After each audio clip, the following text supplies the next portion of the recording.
When you think of a Cadillac, most people automatically associate the brand with the range-topping Escalade. I mean, come on, with a name like Escalade, how could you not associate that name with something that you aspire to own, something that is range-topping, that's a flagship?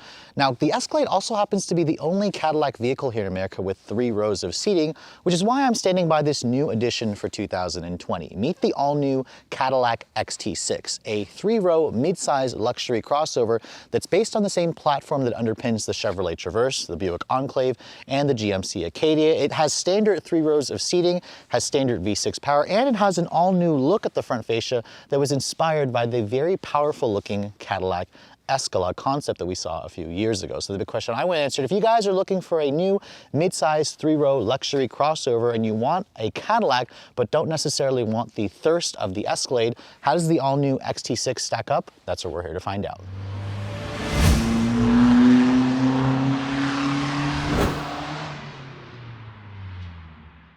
Hey guys, before we get started with the XT6 video, I want to first give a shout out to the sponsor of this video, Vincero Watches. Now again, I have been working with them for quite some time, and today I'm basically wearing my favorite watch from them, which is the Rogue Black and White. Just like all the other Vincero watches, it is coated with a crystal sapphire glass, which is scratch resistant. It's water resistant as well, and it just looks really expensive, but without the super expensive price tag like a lot of these luxury brands that I often show you guys full reviews on. Now, as always, they do have new watches that show up from time to time.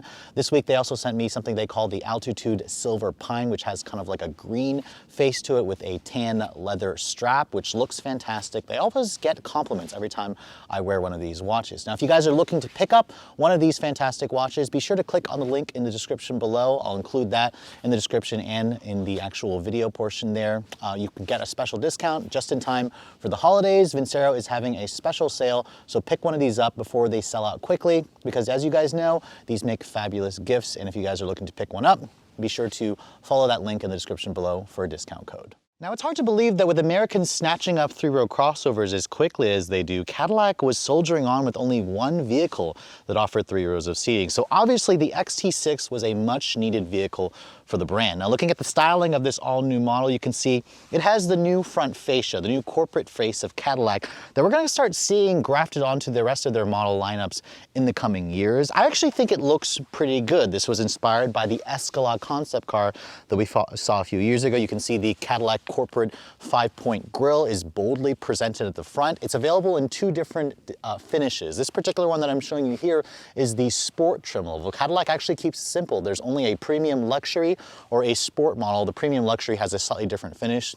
versus the black kind of mesh finish you get with the sport trim. It's kind of carried over through into the lower fascia. Some of the grille openings here are fake, although there is a slight opening here that helps to create an air curtain over the wheels. And then as you can see here, full LED headlights are going to be standard equipment. And then the Cadillac signature blade running LED daytime running light, which also houses the LED turn signal. Overall, I think this is a very good looking SUV that will distinguish it again from its platform mates like the Chevrolet Traverse, the Buick Enclave. But some of you have noted that Cadillac kind of took the easy route when it comes to the styling, because it doesn't have the same kind of distinctive look that we see from the other new competitor in the industry, which is the Lincoln Aviator.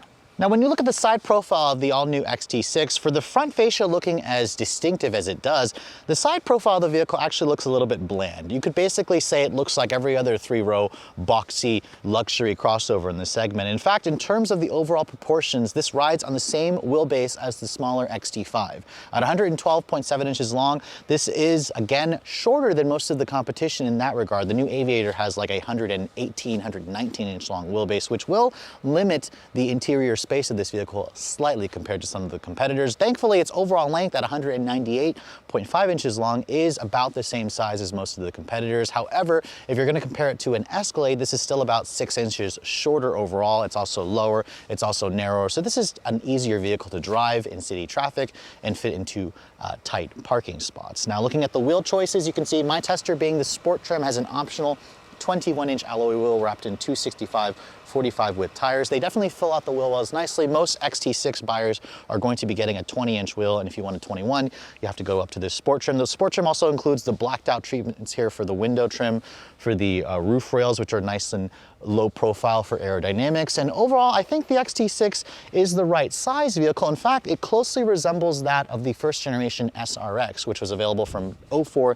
to 09. That was the other Cadillac vehicle that offered 3 rows of seating until they discontinued that in 2010. Remember, the XT5 is a considerably smaller vehicle, about 9 inches shorter overall than the XT6. Now from the rear, you can see the design is distinctively Cadillac, right down to these vertical stacked LED taillights, which include a full LED design, LED reverse light, LED turn signals, as you can see. In fact, it kind of reminds me a little bit of the Kia Telluride, which I think is one of the best looking vehicles in the non-luxury player. It kind of occupies a white space because it has some premium features to it, but it's delivered at a much more attainable price tag. Now, of course, there's an XT6 badge here, and then of course there's this really awkwardly placed 400 badge, which this vehicle does not have 400 horsepower. That actually is in reference to the torque in Newton meters. So it has 400 Newton meters of torque, which a lot of Americans are going to look at that number and think, what the hell is that? It's super confusing. I think Cadillac could have just gone without it. The sport trim also has this unique rear fascia with these nicely integrated exhaust systems. So again, it has the typical Cadillac look to it. Now, because this is based off of the Chevrolet Traverse platform, although it is a little bit smaller than the Traverse, you do get a fairly good amount of cargo space back here, but you should know that it is smaller than some of the competitors. With the third row seat up, you're going to get around 13.5 cubic feet of space. That trails the competition by about 3 cubic feet when you look at something like a Toyota Highlander or a Kia Telluride, although those, again, are a class below. If you want to fold down these seats, which Cadillac makes it pretty easy, there's basically just a button here that you push that will automatically fold down the third row. When you fold down the third row, you get around 46.5 cubic feet of space, which is a fairly good amount of space. There's also a little bit of storage underneath this, compartment over here, which is typically the norm in the segment. And then if you want to fold everything down, all you have to do is just push another button.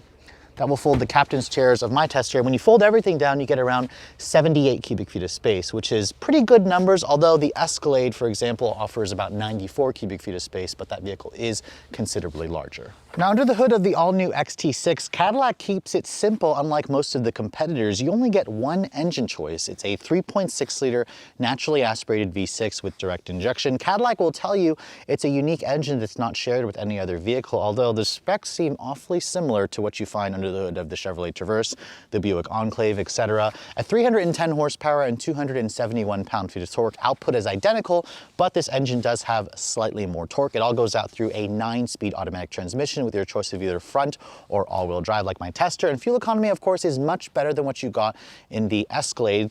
With front-wheel drive, it's rated at 18 in the city, 25 on the highway. With all-wheel drive, it'll drop it down slightly to 17 in the city, 24 on the highway. In case you guys are also wondering, the XT6 will tow a maximum of 4,000 pounds, which is slightly less than most of the competition, which can do as much as 7,000 pounds. As this one sits, it weighs around 4,600 pounds. So the specs, of course, are very similar to the competition, but you should also know that a lot of the competitors offer turbocharging, they offer hybridization, they offer electrification. So it just seems like a little bit of a lazy part on Cadillac for not offering more than just one engine choice.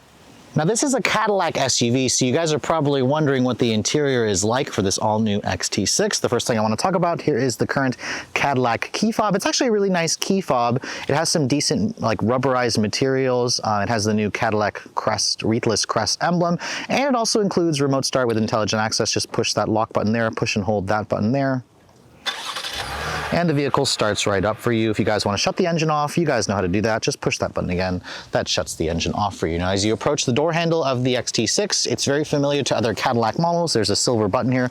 Just push that button there to lock and to unlock the car. Cadillac doesn't do a sensor on the back of the handle like some of the competitors do. Now, of course, my tester here has the upgraded Platinum package for about $9,000. It's available on the Premium, Luxury, and the Sport. It includes the semi-aniline full perforated leather, which are heated and cooled. The seats are like 14 ways of adjustability. You got 3-person our two-person memory here, only on the driver's side. Then, of course, my tester also has the Bose Performance Series audio system, which also sounds pretty good. Rivals that which you're going to get from like Lexus with Mark Levinson, and of course, maybe even some of the Harman Kardon systems. But I wouldn't say it's as good as the Bang & Olufsen's you get in some competitors. Now, of course, here with my tester with this gray on black interior, it's a little bit dark. Cadillac does offer some different color combinations. The Sport gives you a slightly unique steering wheel with the carbon fiber trim that's splashed throughout here. You can see that is authentic. The Premium Luxury gives you authentic exotic wood grain trim, what Cadillac likes to say. Now getting inside, you can see the XT6 has a really nice, easy step in height, which is very important for this segment of vehicle. And then when you shut the door, it sounds relatively solid. I know some of the European brands definitely have a much more solid sounding thunk to it. Now, when you want to basically turn everything on, you guys know how to do that. Put your foot on the brake, push that button here, that turns everything on. You can see here, this interior is very familiar to me because it's very much the same as all the other Cadillac products. They didn't really innovate here. There's a lot of, familiarity here with Cadillac, especially when you look at the gauge. It had that traditional GM bong that I think that Cadillac should replace. This instrument cluster here looks fairly nice. It's easy to read, but why is it not a full LCD display? Most of the competitors have gone to a full LCD display. That would have really differentiated it from its, more plebeian platform mates from Chevrolet and from GMC. You can see this is the 8-inch Cadillac Q infotainment system. It's definitely small by luxury car standards. I mean, most of the competitors do a 12-inch display. I'm surprised they didn't just get rid of those touch sensitive buttons on the side here and just do a completely large display around 10¼ inches. That would have been nice. So this is disappointing when you look at the competition set. It does include Apple CarPlay and Android Auto, of course, but it's not a wireless design, which would have been nice. You can see there's the new home screen for iOS. And then if you want, you can also push the home screen there. That takes you back to the Cadillac Q user experience, which again, they've really improved over the years. It's much quicker now. You can see the speed is much better. There's not really any of the lag that you typically get with the older systems. And really, when you start poking around the display, it's just definitely looking a little bit small. So I really hope that Cadillac does an emergency refresh and adds a larger screen here. You can see there are the usual features like automatic parallel parking, parking sensor, start stop. There's your lane keep assist function. This also has NFC near field communication. If you guys have an Android phone, you can just pair your phone wirelessly. So you can see there's heated and cooled seats, which again, these buttons here are not touch sensitive. It's actually a panel that you push in so that you have tri-zone automatic climate control, a little bit of storage over here. The dash vents, you can see the dash itself is just lined in full leather. It's just leather stitching. This is like the cut and sewn leather with the Alcantara that you also get with some aluminum, some carbon fiber trim. The leather's kind of stitched throughout here on the lower fascia. And then on the door panels here, you also have real leather trim, which is nice. This is like part of the cut and sewn interior that Cadillac has done for years. And then the steering wheel, as you can see here, is power, tilt, and telescoping. It's actually standard across the board. Although I will say that the steering wheel itself doesn't come far enough or close enough to me. So I want a little bit more adjustability there. This over here is controlling the 9-speed automatic transmission. It's an electronic shifter. Push this little side trigger button here, kick it all the way up to go to reverse. You can see it has a 360 camera that my tester has as part of a premium tech package. The resolution, the graphics are okay. I've definitely seen better systems with better camera resolution from other manufacturers, although I do like this little view here, but why can't I just zoom this around and show the rest of the car? So some of the European brands offer that. I don't know why, Cadillac didn't just beef that up. Again, it would have been nice. You have two cup holders over here, which are not heated and cooled. Some competitors offer that. I like the fact that there's now a volume knob here. There's a tuning button here. This controls, again, the Cadillac Q if you guys don't want to use the touchscreen and get your fingerprints all over that, although I imagine most of you will just end up using the touchscreen. There's some shortcut buttons here. This turns off your stability and traction control off. This is also your drive mode selector, which, by the way, if you switch this car often will default to tour mode. When it's in tour mode here, the car is front wheel drive, which is a little frustrating because in bad weather, some people will definitely forget to put this thing into all-wheel drive. You have to manually switch it into all-wheel drive right here. Which I find to be an extra step that is just not necessary. There's also a sport mode here, an off-road mode. This vehicle, I doubt most people will take this off-road. It only has around 7 inches of ground clearance. So again, the usual drive modes here, but it's not super, fancy looking like some of the competitors. Over here, you can see there's a center console area with a USB, USB-C, decent storage, and then your wireless phone charger is right here, which does, nicely hide your phone if you guys want to have it be a little bit more concealed. The seats are also pretty comfortable. I like the upgraded leather. It's very soft, it's supple. They also hold you in place. They're just not really impressive to look at. So I imagine some of you may want to choose a little bit of a brighter color interior versus this one. And then if you look at the glove box, it's huge, it's damped, and it's lined with felt. So I think a lot of you are gonna find a lot to like there with the storage. My tester also has this rear view camera mirror, which Cadillac was one of the first brands to do that. It is part of an option package standard on this Platinum. And then of course you can see here, the big pano sunroof lets in a lot of light, but it could go all the way to the rear, the third row area. But overall the interior, slight disappointment. The usual tech features that you want, including a heads up display, but I think Cadillac needs to do with a bigger screen there, and they need to go with a full LCD display over here and just make this thing feel a little bit more special. It's just kind of very predictable. I wish that Cadillac had took a little bit more risk with the interior design of this vehicle. Now with these family crossovers, the second row seating is a really important consideration for most buyers, and as you can see, Cadillac did a really good job in this aspect because they offer about 39.5 inches of legroom back here, which is pretty competitive. Most vehicles in the segment offer roughly the same or a little bit less space. You can see my tester has captain's chairs, which are optional. It's like $800 extra, which does limit the seating capacity of this vehicle down to 6. So if you guys want 7 passenger seating, you're gonna have to give up these bench seats or these captain's chairs and go for the bench, because the third row only accommodates 2 people back there, which is a little disappointing considering the Traverse and the Enclave, I believe, seat up to 8 people. So again, remember, this is a slightly smaller, slightly narrower vehicle than its platform needs. Now in terms of the second row here, you can see it does slide forward and back. It also has a nice armrest here on both sides that fold down. You also get 3-level heated seats. You get your own set of rear seat climate controls. And then of course with the panoramic sunroof, it does let in some light, although I'm surprised that the sunroof doesn't go all the way back into the third row more to allow more light for the third row passengers. So overall, the space is good. You have 2 USB charging ports here, a USB-C, a regular USB, and then you have a nice little storage area here that folds out, that comes out, which offers up 2 cup holders as well. Now getting into the third row of these vehicles is always a fun proposition. Now I'm actually holding the camera myself so I can kind of give you a more first person look. To get back here, Cadillac makes it relatively simple. There's a lever here on this top portion of the seat. Just pull this lever here and the seat will kind of move itself forward and flip forward to reveal a fairly good amount of space to get into the third row. Now Cadillac says you get around 29.5 inches of legroom back here, which is pretty small, but it is pretty much in the norm. This is more space than what you're gonna get in the Escalade, almost 10 inches more rear seat legroom versus the Escalade. Now let me get back here to show you guys what it's like. I'm 5'7", and you can see here, let me show you the legroom back here. This is with the seat all the way back, and I'm gonna actually kind of get myself under here and see what that's like. Now, I could ask the passenger here to move the seat forward a little bit to give me more space. My knees are basically up against the seat, but as you can see here, let's move this seat back here. With the seat actually back, it is actually a fairly good amount of room. Now, I'm surprised that they don't offer an 8-passenger or 3 people seating back here, because there is a really nice little pass through here, so you don't necessarily have to fold the seat forward. And again, you can, if you ask this passenger here to move the seat up, you'll have more space. The sunroof above me would be nice if it came all the way to the third row to let in more light, but there are some nice features back here, like a cup holder on both sides, and then you have a USB-C charging port, and then you also have LED lighting and rear seat air vents. So overall, the third row is definitely usable for adults, but just know that some of the competitors offer slightly more space, although I haven't tried out the new Lincoln Aviator. But if you guys actually need to put adults in the third row, the XT6 is definitely one of those vehicles.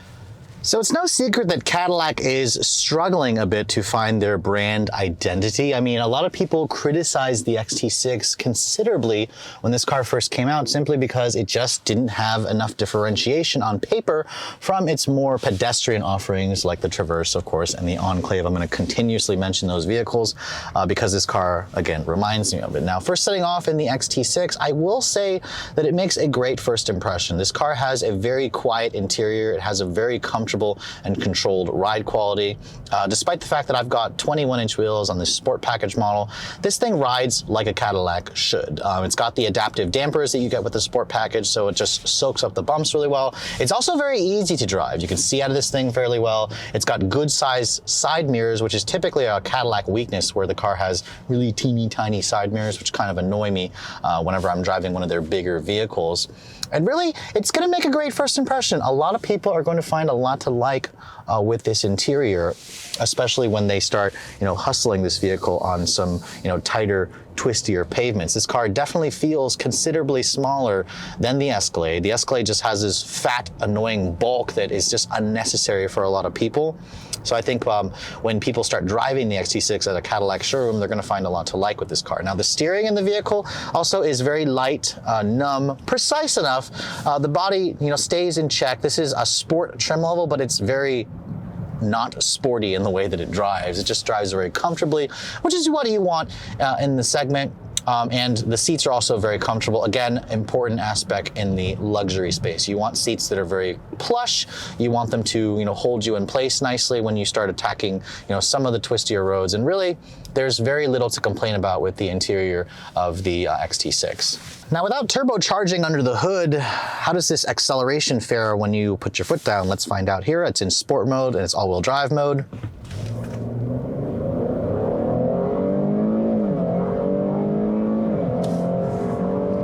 Very nice sounds from the engine. I do love this naturally aspirated V6 for the noise that it makes. It also offers a 9-speed automatic, which has decently quick shifts. I have these magnesium paddle shifters as well, which don't really work all that great when I pull the pedal. But the spacing and gearing of the 9-speed auto is good for me. I like how it, is snappy. It just bangs off these shifts, and it's a very smooth engine. GM typically doesn't do a very smooth, V6. Cadillac says this V6 is unique to the XT6. I think it's unique in the fact that it's got more sound deadening. It's got more, isolation, so it doesn't feel quite as thrashy and coarse as the engines you find in the regular offering. So overall, I think the V6 offers enough power for most people. I'll just question it whether you've got a full load when you've got 4,000 pounds of fat. It does also include start-stop. So as you can see here, you can turn it off if you'd like, but if I come to a stop here, the engine shuts off. Lift off the brake, the engine will restart. It's pretty quick, although some competitors are a little bit faster.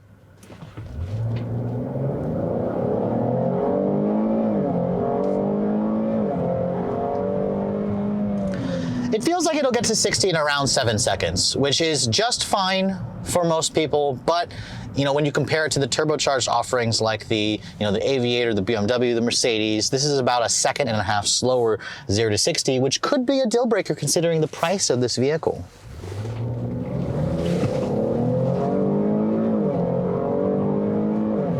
But what a good noise. What a good noise. What a snappy transmission. So, I was expecting to not like the way this car drives.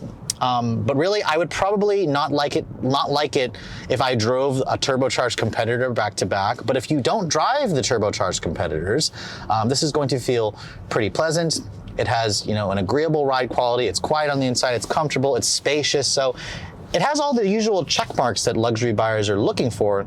It's just a little bit expensive for my taste, and I think that Cadillac played it a little bit too safe. I would have liked to see them take a little bit more risk. So I imagine some of you who are expecting that, will be a little bit disappointed. But overall, as a family luxury vehicle with plenty of room, the XT6 shouldn't disappoint. And it really does feel like a spiritual successor to the old SRX, because this has just the right size proportions for American roads. It doesn't feel as fat and big as the Escalade, but it doesn't feel as scrappy and tiny as the XT5 or XT4. So back in January, when I first saw the Cadillac XT6 in Detroit, I was pretty disappointed with the overall specs of this vehicle. I mean, a naturally aspirated V6, essentially the same platform that underpins the more plebeian Chevrolet Traverse, and a design that looks good from the front, okay from the rear, a little bit bland from this angle here. What Cadillac has done is basically delivered exactly what dealerships and consumers are looking for, who wanted a Cadillac three-row crossover but didn't want the thirst of the Escalade. Obviously, with its V6 powertrain, it's going to get better gas mileage. I averaged around 17 mpg in my week's worth of testing. I got around 24 on the highway, so bang on with the EPA's targets.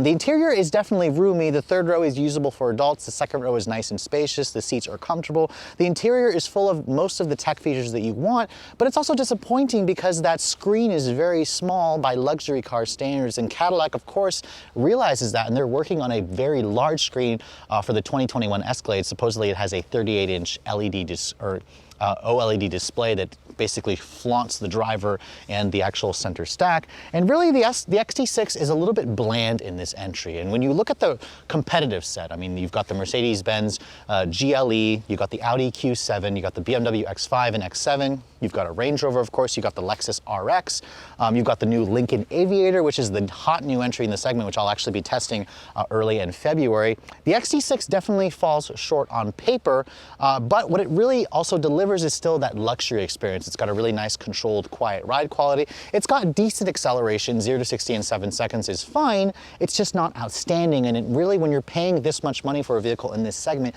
you expect outstanding. And that's kind of where I think Cadillac was playing it a little bit too safe. Now, of course, if you guys ignore everything that I said about this car being a little bit too bland, what's it going to cost if you must have that Cadillac crossover and you don't want to spend the extra money on gas for the thirst of an Escalade? This car starts at around $53,250 for a base premium luxury with front-wheel drive, at about $3,000 if you guys want all-wheel drive, which I think is a little bit too pricey if you guys want all-wheel drive. It's optional on the premium luxury trim. Now, of course, if you guys want everything in the sport package is basically around $3,500. It gives you the blacked out, pieces along the body lines. It gives you the unique front fascia, the unique suspension tuning, the unique wheels, supposedly.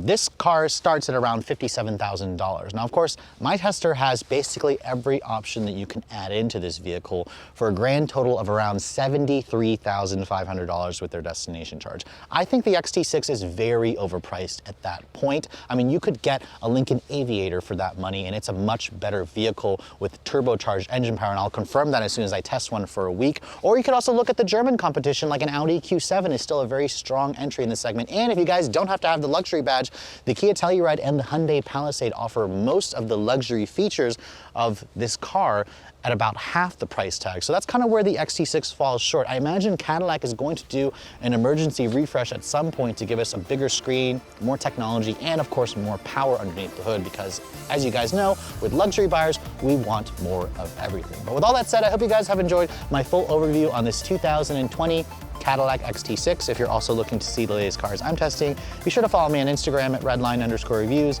like us on Facebook, and as always, guys, please keep subscribing to the Redline Reviews YouTube channel for all the latest reviews. Thank you so much for watching. I'll catch you all in the next video.